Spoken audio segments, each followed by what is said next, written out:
think there we are, right then. So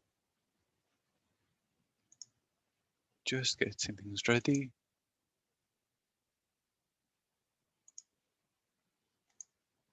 There we are. Well, good morning everyone. Bore da bawb. I hope you're all keeping well and healthy, and thank you very much for joining me for this session this morning. I appreciate it's a 9 a.m. session, so hopefully you've all had your Weetabix and are ready to start to discuss Buddhism this morning. My name is Dr. Gareth Evans Jones. I'm a lecturer in religious studies here at the School of History, Philosophy and Social Sciences at Bangor University.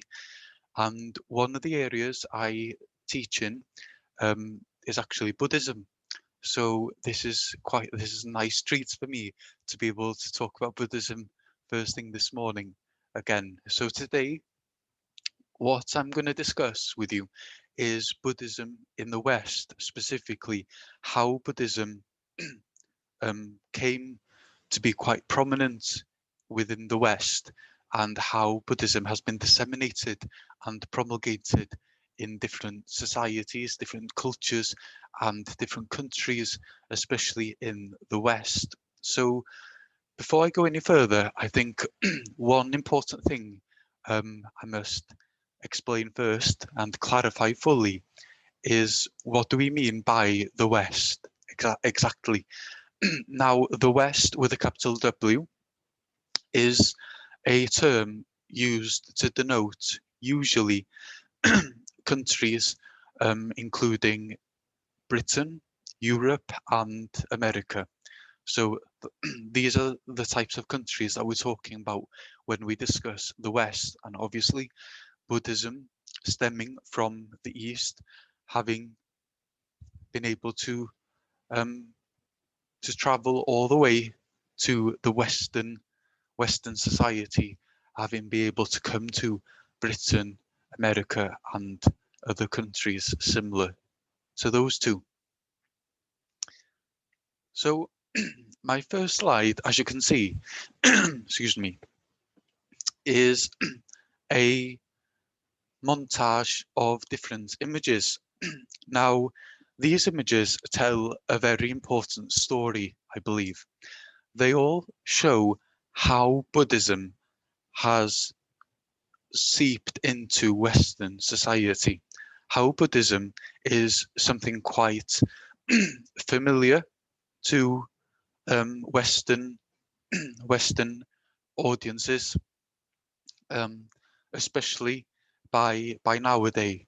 So as you can see on the top left hand there, there's a picture, excuse me, there's an image of an individual who is meditating. Now, obviously, meditation is something that is quite familiar with us in the West. Even if we don't meditate ourselves, we've all got an idea what meditation actually is.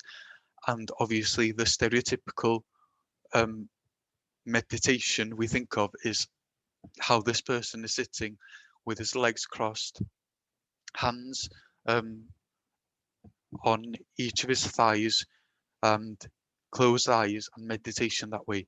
So meditation is something that we're quite familiar with. So the second image is um, a funky Buddha with some snazzy headphones like my ones, but even snazzier, I'd say, and the term nirvana above the funky Buddha. um, Now, what that shows is the term nirvana is something, again, which is quite a common term. It's a term that we're quite used to hearing about or discussing. If you say something is fantastic, oh, it's heavenly, you'd say, it's like nirvana, some people would say. Again, showing how that Buddhist terminology has seeped into our terminology, our way of speaking. Now we're going from the snazzy headphones to the snazzy socks. Again, Buddhist imagery has influenced some people's attire, some people's way of dressing. Next, a cartoon. This is a cartoon Avatar, The Last Airbender. It's a popular cartoon among young viewers, but also among older viewers as well. I have to say that I do enjoy Avatar. It's an interesting watch, and that shows specific types of Buddhism within a fictional setting, within a fictional storyline, obviously. Then at the bottom left here, we see a mantelpiece and a Buddha statue. Again, that's quite common in many houses, many homes. You'll see people who aren't necessarily Buddhists who will have Buddhas, who will have mini statues of Buddhas because they find them calming or they like the ideas behind the Buddhas. So again, you can find them in houses, in homes which aren't necessarily Buddhist homes. Next to the statue is this book, Confession of a Buddhist Atheist by Stephen Batchelor.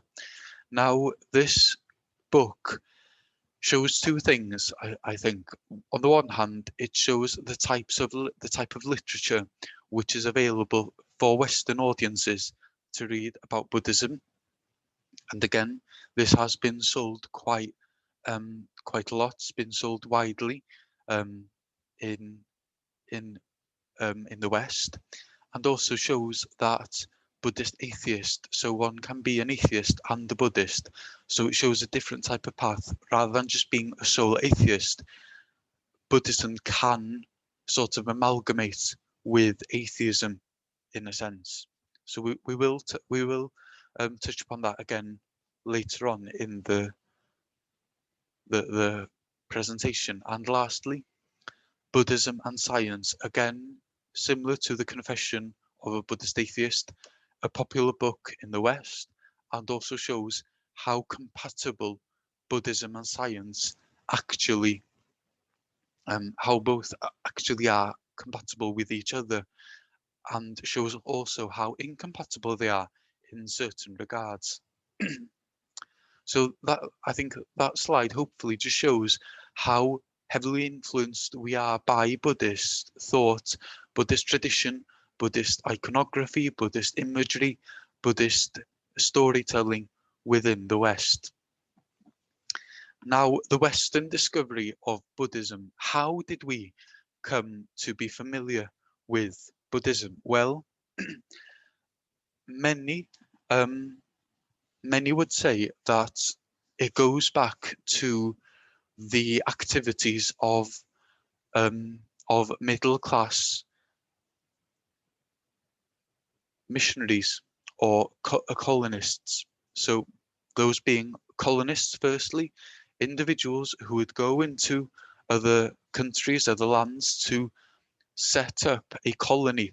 Okay, so to create an area which would solely be for them as a new colony, so a new home kind of thing, a new area.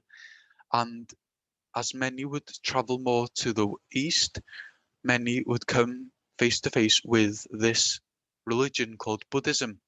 And by doing so, they would either be um, interested with the religion, or be shocked by the religion, or be intrigued by the religion, and by doing so, discussing it.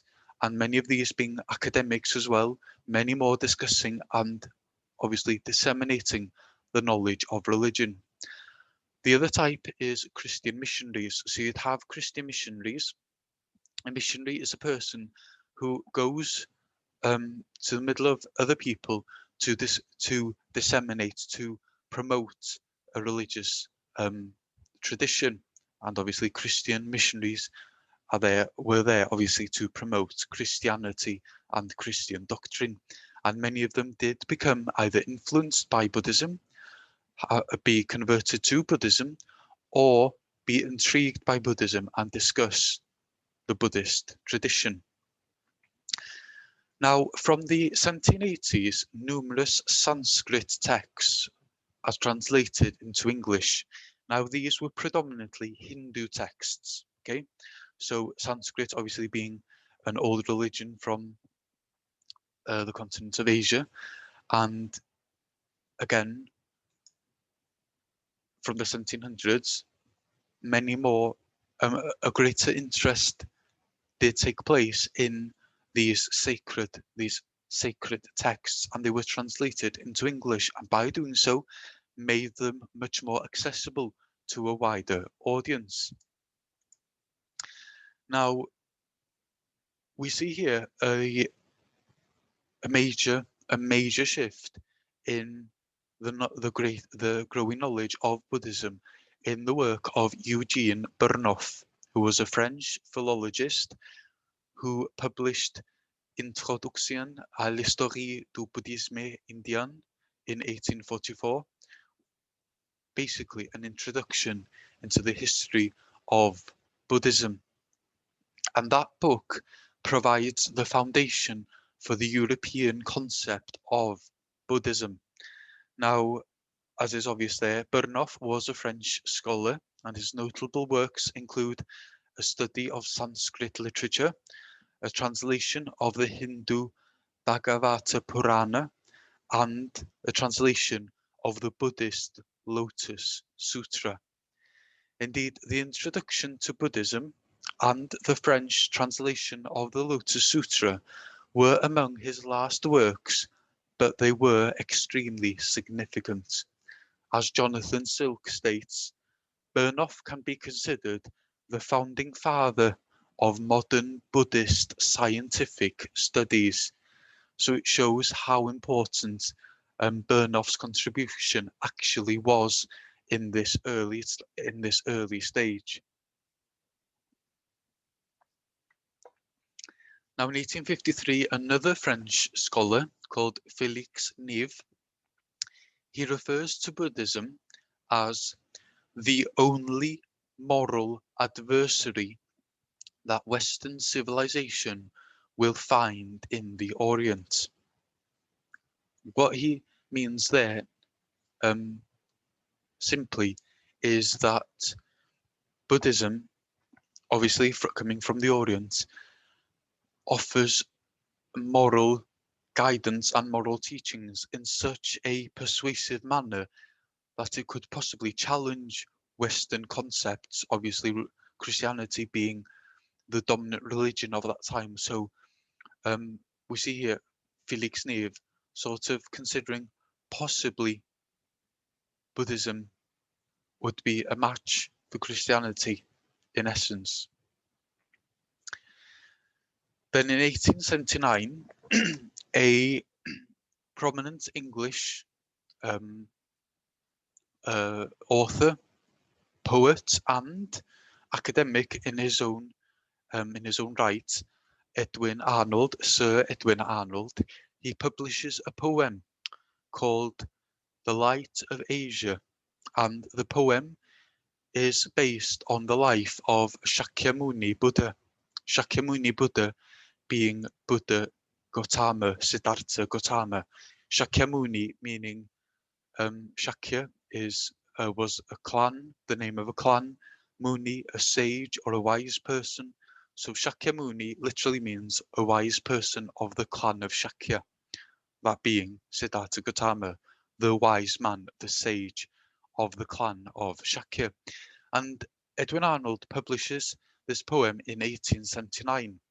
And this poem is so significant, it's so influential, and it goes through, it's published and republished and published many times and disseminated to a very wide audience. Now, what's interesting we see in Edwin Arnold's work is his belief that there were many similarities between the Buddha and Jesus Christ. In essence, there are many parallels, Edwin Arnold believed, between the teachings of the Pali Canon and the teachings we find in the New Testament Gospels. So there are similarities. So what's interesting there is by showing the similarities between the two religions, Edwin Arnold made Buddhism much more accessible, made Buddhism much more understandable to an audience which wasn't as familiar possibly with Buddhism, but was familiar with Christianity. Now, the poem was well received by middle-class academics across the UK and America, and it encouraged scholars to recognize Buddhism as a philosophical tradition that offered insights into human psychology. So it offered interesting philosophical importance. It was significantly important from a philosophical point of view and from a psychological point of view also. And I just want to quickly show two extracts from The Light of Asia, Edwin Arnold's poem, just to be able to acknowledge and appreciate the message Edwin Arnold attempted to convey. Never shall yearnings torture him. So this is Siddhartha Gautama. Never shall yearnings torture him. In the same way, yearnings, want, feelings, nothing will torture him. He's free from dukkha. In a similar way, Jesus was free from pain, being the Son of God after the crucifixion, obviously, and being resurrected. He was free from pain. He fulfilled the role of the Messiah. Nor sins stain him, nor ache of earthly joys and woes invade his safe eternal peace. Again, these don't affect Siddhartha Gautama after enlightenment, after becoming enlightened, after gaining great knowledge of the nature of reality. We see that again with Jesus after the resurrection, after becoming the Savior fully. He doesn't suffer, nor deaths and lives recur. He goes unto nirvana. Siddhartha Gautama, after reaching enlightenment, goes to nirvana. He is one with life, yet lives not. He is blessed, ceasing to be. Om Mani Padme Om. The dewdrop slips into the shining sea. Again, he is free, free from dukkha, unsatisfactoriness or suffering, free from attachment, free from life as we know it, free from samsara, the circle of rebirth, and is free from all those many aspects. Next. Ah, blessed Lord, O high deliverer, forgive this feeble script which doth thee wrong, measuring with little wit thy lofty love. Ah, lover, brother, guide, lamp of the law. See, those four terms there could easily be used to describe Jesus. Lover, brother, guide, lamp of the law. Again, drawing those similarities. I take my refuge in thy name and thee. I take my refuge in thy law of good. I take my refuge in thy order. Om. So we see here an important concept from Buddhism, the concept of taking refuge, i.e. fully um, fully submersing oneself within thy name and thee, the Buddha, the law of good, the Dharma, and thy order, the Sangha, the group, the order of monks and nuns. The dew is on the lotus, again the lotus position, meditation, how the Buddha meditated. Well, so we're led to believe. And it goes on, rise, great sun, and lift my leaf and mix me with the wave. Om Mani Padme Hum, the sunrise comes, the dewdrop slips into the shining sea. Again, the sunrise comes, the idea of great light, again, enlightenment becoming more so. So we see here the type of the type of important concept. Thank you, Katie, for that question. Where's this quote from? It's from the poem "The Light of Asia." You can read the poem. It's available online, but there are many different publications, many different versions of the poem as well. And I would definitely suggest it would be worth reading the poem, because this is just a short, very short extract that I've discussed two parts of it, but it's honestly I can't tell you how fantastic this poem is. So it's definitely it's a lengthy poem, so I'm just warning you about that. But it is such an interesting poem as well, and the many similarities between Christianity and Buddhism is paramount. And the way he describes Buddhism and the life of Siddhartha Gautama is so interesting and so memorable as well. So definitely have a read of it if you can get a chance to do so. So again, just to summarize briefly, The Light of Asia did inspire many academics through the UK and America to actually consider Buddhism a valid and authentic philosophical or spiritual tradition. Okay, it wasn't just a fad, it was a religion or a philosophy. Again, what is Buddhism, a religion or a philosophy? It's debated, but obviously for the nature of this presentation, we accept it as a Buddhism fully, Buddhism as a religion fully.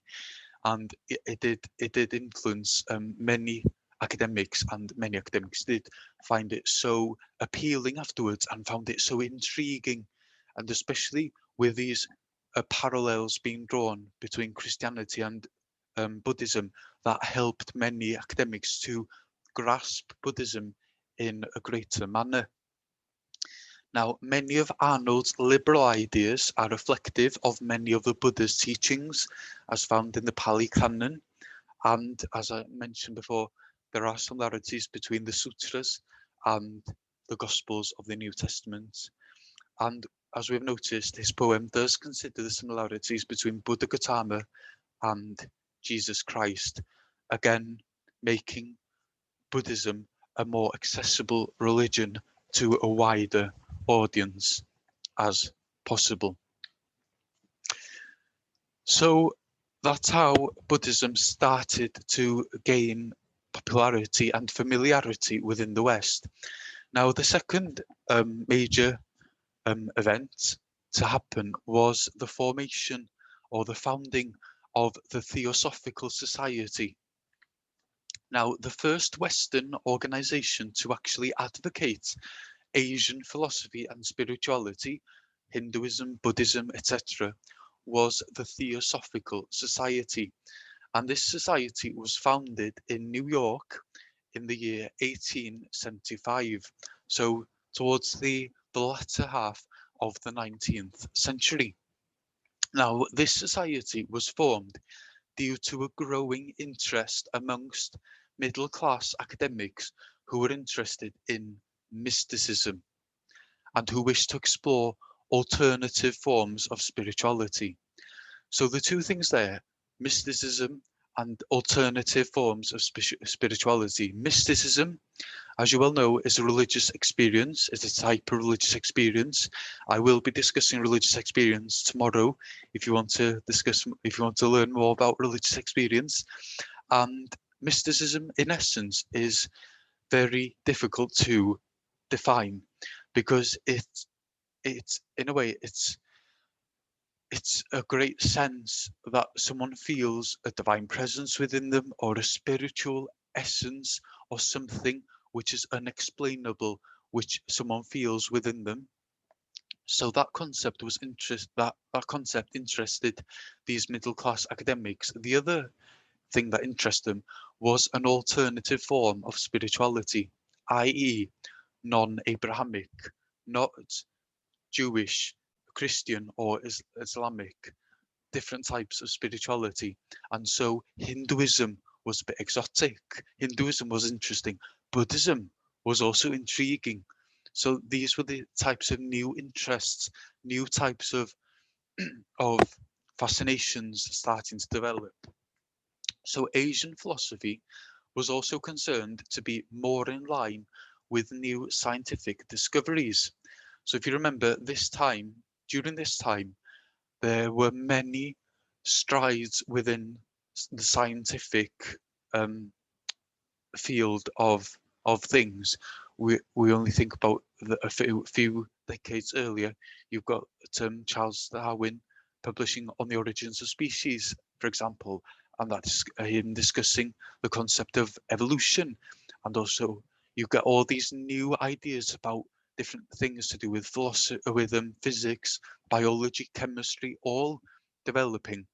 And if anything, Buddhism seemed to start to make a bit more sense if you consider Buddhism in the context of science, rather than thinking of, say, Christianity in the context of science. For example, it would be easier um, to comprehend Buddhism in the context of science than it would be to comprehend a religion which was based on the the idea of resurrection. For example, reincarnation made more sense than resurrection, if that makes sense. Hopefully it does. So you had these more nuanced types of teachings starting to develop. Now, the Theosophical Society did grow in popularity quite early on and was able to branch out across America and Britain, and even into Asian countries. For example, there was a lively branch in India and Sri Lanka also. Now, in the West, the society became associated with people who were marginalized from mainstream society. And I'm quoting Peter Harvey. People who found the conventional structures of society inhibiting, for example, intelligent, creative people with little formal education, or women chafing at their social position. So, in a way, this society offered a chance for people who didn't fit the norm, or who didn't fit the common, the everyday, the mainstream society. So including people who were marginalized, people who were oppressed, for example, women, um, poor people, people on the outskirts of society. They all found within the Theosophical Society new religious traditions which they could comprehend and they did favour.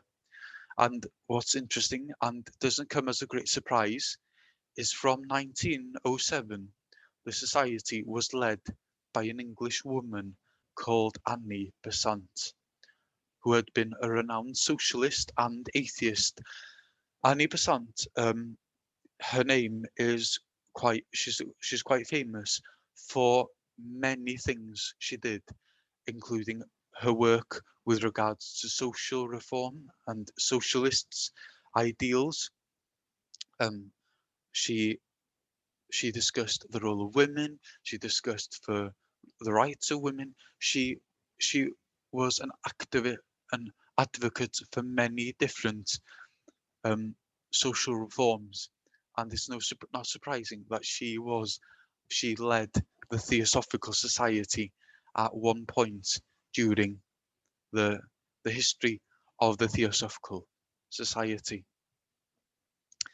Now, the society unfortunately did dwindle as the decades went on.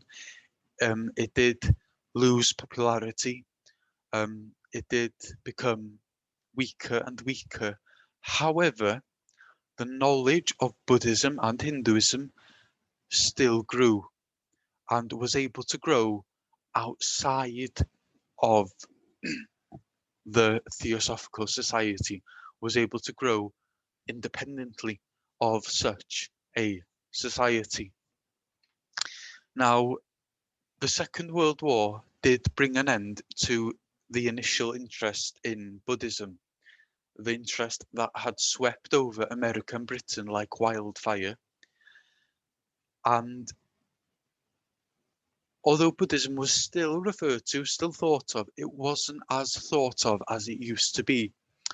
And it wasn't until the 60s, the 50s and 60s that Buddhism did re-emerge. Now, it's not surprising that Buddhism did re-emerge or did redevelop during the 50s and 60s, during the time, obviously, of the hippie culture, of these free love movements, these new liberal ideas.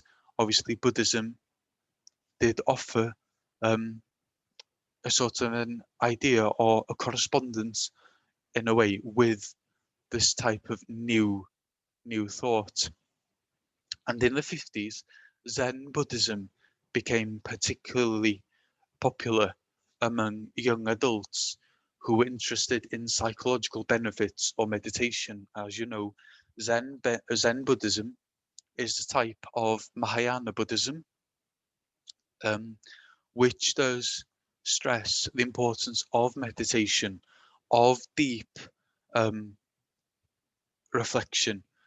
And many, as you've probably seen, many Buddhists do use aids to meditate. So you'll have some with, say, a rake, raking um, stones, or having a tub of sand and raking patterns in the sand. Again, this idea of reflection, deep meditation, deep rootedness. So in the 50s and 60s, we see this type of meditation and this type of Buddhism gaining popularity. Now, China's occupation of Tibet also led to an increased interest in Tibetan Buddhism. Again, that being an interesting form of Buddhism and quite a unique form, having its own distinct character, and that influencing different different people, and people's way of perceiving the world, etc. And as I mentioned also, the hippie counterculture of the 60s did strive to challenge the beliefs and values that had dominated Western society for years, for decades, and created various social injustices, and often explored Buddhism as an alternative form of spirituality. During the 50s and 60s, you had many more people, the hippie culture, considering Buddhism as a healthier religious tradition, or just as an alternative religious tradition to, say, the Abrahamic faiths, um, Judaism, Christianity, and Islam, because those faiths, if anything, tended to be quite patriarchal, quite domineering in certain circles. But it's important to remember that they were viewed that way because that's how people used them and interpreted those religions. Obviously, not everyone interpreted Judaism, Christianity, and Islam as patriarchal religions. However, some members of society did, many of those being the upper class or the middle class, and having a detrimental impact on certain sections within society. And so Buddhism did offer a new light, a new option, a new avenue within Western culture and Western thought. Now, post-modernity and Buddhism. Buddhism has often been considered to reflect many of the key philosophical ideas of a post-modern society. As one, Buddhism contests the positivistic understanding of the world with its philosophy of not self. So postmodernism, in essence, strives to go beyond modernity. So it questions our very being. It questions the very essence of life, and why do we act in a certain way? Why do we live lives in these ways, these different ways? Why do we have certain ideas and ideals in our lives?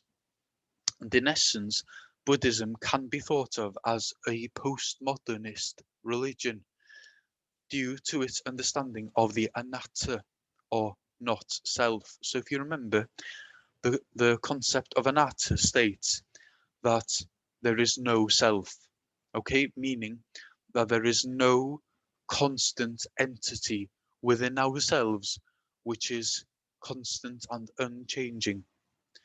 We as individuals are always in a state of change. We go through different motions, we go through different lives, we go through different experiences. We're always changing, and that's how we can be part of the samsara. Our lives change constantly as we live them, and also as we're reborn. We might be reborn, reborn into a lower status or a higher status. Again, there is no constant self, not self, and that goes hand in hand with this postmodernist way of thinking. Now, the second way Buddhism is similar, well, or can be viewed as a postmodernist religion, is Buddhism has always been a religion of synthesis, okay? Adapting and developing new customs wherever it is practiced. So Buddhism isn't a ironclad type of religion set in stone. It's quite a fluid religion. It can adapt, it can vary from place to place. New types of Buddhisms can be created, and many new types of Buddhisms have been created and have developed over the years. And this just goes to show how naturally synthetic Buddhism actually is, and how fluid it actually is. It can change, it can be remolded, it can vary from time to time, from society to society. And thirdly, the Buddha taught that practitioners should experiment with his teachings. As you remember, say with, for example, the 5 precepts, they're precepts that the Buddha stated, but they're not 5 commandments. They're not ironclad rules or commandments that one must obey. Rather, they're recommendations, they're suggestions of how someone should behave and how someone should act within their life. So again, Buddhism is quite a fluid type of religion in the sense it can adapt from place to place. It's postmodern in its sense that the belief of anatta, the no self, and also the fact that the founder of the religion stressed that Buddhists should experiment with his teachings, use his teachings, experiment with them, and see what works for individuals and what doesn't. Now, the accommodation of Buddhism to the Western society. The practice of Buddhism in the West since the 1950s demonstrates the diversity of Buddhism, with numerous Asian traditions becoming established in the West, such as the Thai forest tradition of Theravada Buddhism, Zen Buddhism, Tibetan Buddhism, Pure Land Buddhism, etc. Meaning there are different types of Buddhisms which have been established and have taken root in Western society and have gone from strength to strength and ensure for um, a wide population and a wide popularity of Buddhism in Britain, America, and Europe, and in essence, a wide representation of the different Buddhist schools or different Buddhist traditions in the West. However, Alongside these ancient Asian traditions, new Western forms of Buddhism have formed. So again, you've got the traditional types of Buddhisms and even new ones such as the Triratna Buddhist community, formerly known as the Friends of the Western Buddhist Order, which was formed in the UK in 1967. And I want to finish by looking at this society in greater detail. So the Triratna Buddhist community. Now, this Buddhist community was was set up to be an international Buddhist community to strive to follow the right path, which is characterized by mindfulness. So mindfulness is a key driving force in the Triratna Buddhist community from the outset. There are more than 100 groups worldwide, so it shows how big this community has grown, and it all started in the UK in 1967. Now, the Triratna community does promote many things, many teachings, many aspects of Buddhist thought, Buddhist viewpoints, and Buddhist traditions. For example, meditation. That's a key concept, a key aspect that they promote and they stress the importance. According to the founder of the community, Sankarakshita, meditation has 4 stages or phases. The first two stages or phases, coalescence and coalescence and positive emotion, they are linked to the practices of samatha or stillness, the meditation, the meditative practice of samatha, stillness. So by being coalescent and by having positive emotion, one can feel content, one can feel a stillness, a quietness, a sense of security in a manner through this type of meditation. The other 2 stages, the last 2 stages or phases, are spiritual death and spiritual rebirth, and they are similar to vipassana or insight. Again, these 4 stages link to each other. So coalescence, a sort of clearing of the mind, trying to calm the mind and calm an individual's self, feel positive emotion, think positive thoughts, view things in a positive light, experience a spiritual death in order to experience a spiritual rebirth.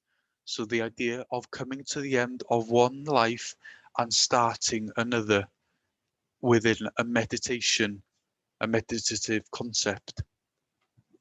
context even.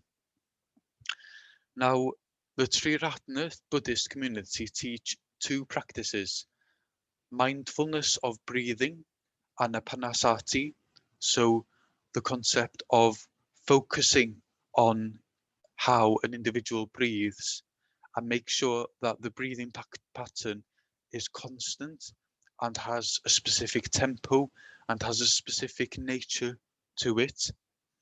And the second practice is the metta bhavana, i.e., the inclusion of loving kindness. Again, the concept of helping others, being kind towards others, ensuring you help others to strive to the best of their ability, to strive towards the goal of enlightenment. Now we can recognize 6 aspects which define the society, and this just shows how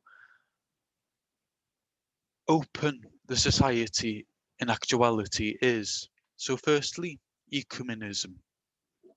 The society is fluid. They are able to appeal to a wide variety of Buddhist traditions, not just to a specific Buddhist tradition. The community is open to a wide variety of Buddhist traditions, Buddhist way, different Buddhist schools, and different Buddhist way of thought. Second, refuge. The concept of taking refuge is highly important. Again, taking refuge in the Buddha, the Dharma, and the Sangha. Again, remembering the Buddha, living according to his teachings, and being part of the holy order, or being associated with the order of the Sangha, the order of the monks and nuns. So we see here two important aspects. The third aspect being the order itself. Men and women are treated fairly by principle. In principle, they're treated fairly. However, there have been some cases where that has not been the case every time. And there have been some news articles written about a slight unfairness between the sexes. However, in principle, men and women are to be treated equally. Fourth, emphasis on spiritual friendship. They stress the importance of surrounding oneself with others of similar opinions and viewpoints. Ensure you live your life with others around you who share similar ideals. Why? Because by doing so, you will gain a greater insight, a greater knowledge of life and how people should behave towards each other and help each other. That's a good question again, Katie. Thank you for that question. Within this society, do they give men and women equal numbers of rules? Again, what's interesting is if you're just a lay person, they do give you an equal number of rules. However, if you're part of the monastic order, a sangha, then women do have some extra rules than men do, because they're due to the female perspective rather than just the male perspective. Thank you for that question. The fifth aspect is group work. Co-working is very important, as is ethical co-working.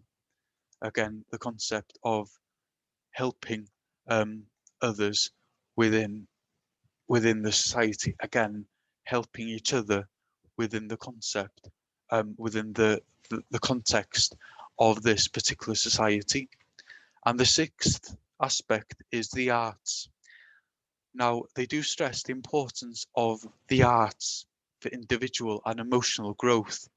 Now, that is interesting when we think of, say, the 5 precepts, the 5 additional precepts for the monastic order, the Sangha, where it states that they're not to partake in entertainment values. Well, here, the arts is important. But it's interesting. It shows that things, they vary from individual to individual, individual group to individual group.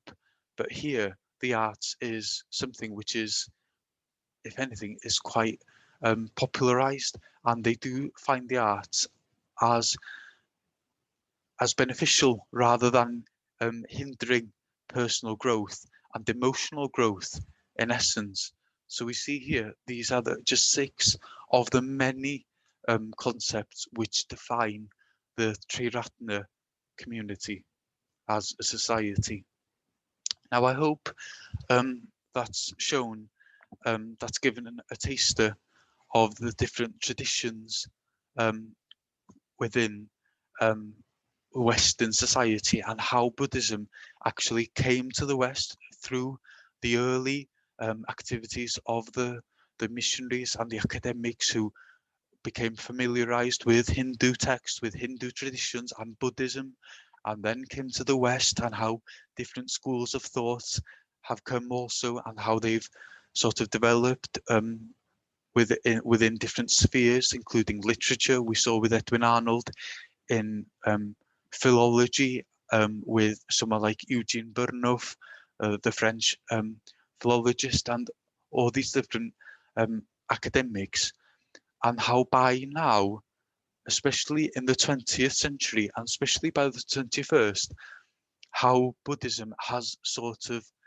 been able to assimilate with more um, more of the general audience rather than just the academic audience per se. I hope that makes sense. Um, if you have any questions, please send them in. I'll be more than happy to respond to any questions or comments you might have. I can see that I'm supposed to have a question, but it's not coming up for some reason. Hold on, I'll try and stop share for a second. Ah, there we are. There we are. Hopefully, there we are. As you explained, that Buddhist teachings are taken as recommendations and are not commandments. So I want to ask, is it compulsory for the Sangha to follow the Dharma teachings, or they can follow what they like? Now that's a good question. Thank you for that, Harishrat. Again, the Sangha, because the Sangha is devoted to the to following the teachings of the Buddha and the Buddhist tradition a bit more sturdy than, say, your everyday Buddhist.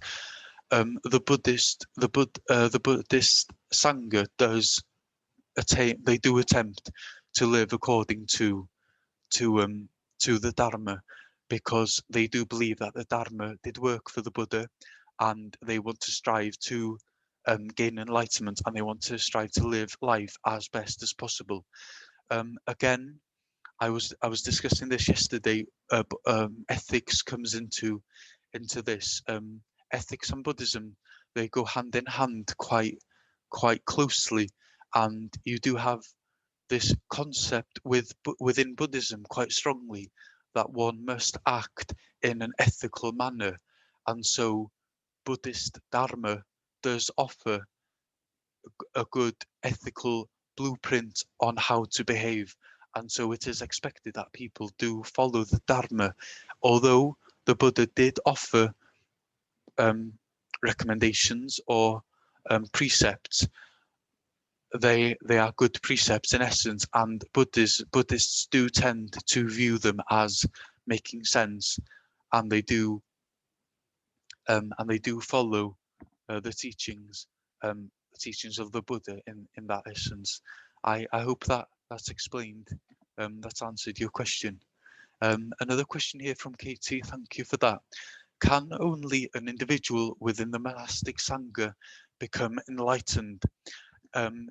In general, yes.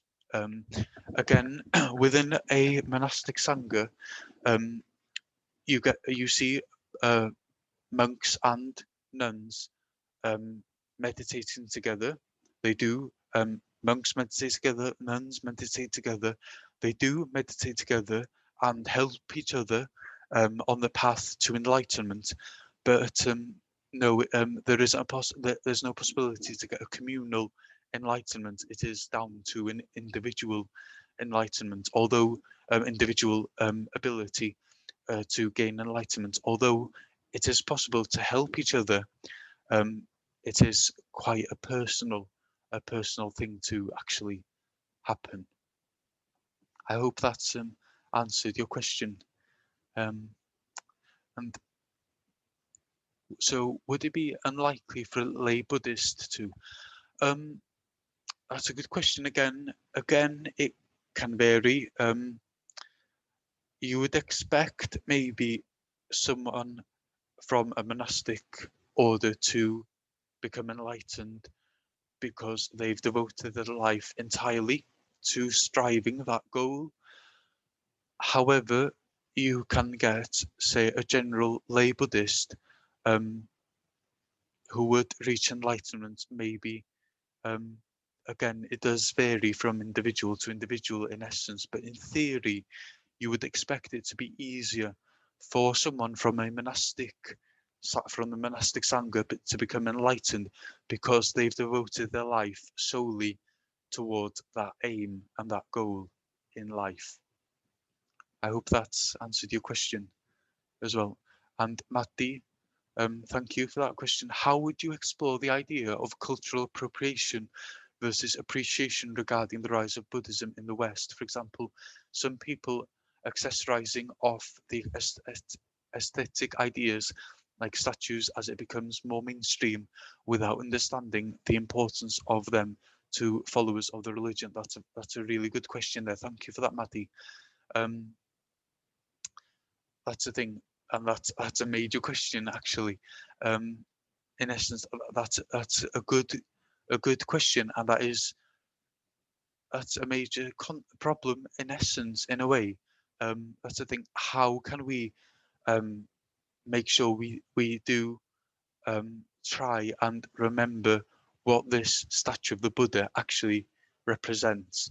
I think if anything, we as a Western society have to make more of an effort to try and remember, okay, what nirvana actually means, what karma actually means, not just say, oh, if anything, something bad happens to someone, oh, that's karma. Well, we have to make more of an effort to actually remember what karma actually means, and by doing so, teaching others to actually understand that as well. I think that's the thing. I think it's education more than anything. That's the key aim for that aspect. So thank you for that question, and thank you all for your questions and for listening this session. And unfortunately, I have run out of time. Time has gone by so quickly, but I want to thank you all for joining me this morning for this session. I hope you've enjoyed this session, and just for you to know, we do offer open days, virtual open days now because of COVID, and you can register to attend one of those open days. And we do offer modules on Buddhism, different types of modules, including Buddhism, the modern world, Buddhist ethics, different Buddhist philosophy. We consider different types of Buddhist traditions within our teaching here at Bangor University. And if you would come here, you'd be more than welcome to study many of these different Buddhist modules that we have on offer. So with that, I want to say thank you very much, and all the best with your studies and everything that you're doing, and do stay safe in the middle of everything. Diolch yn fawr iawn i chi. Thank you very much. And goodbye to you all. Goodbye. Bye.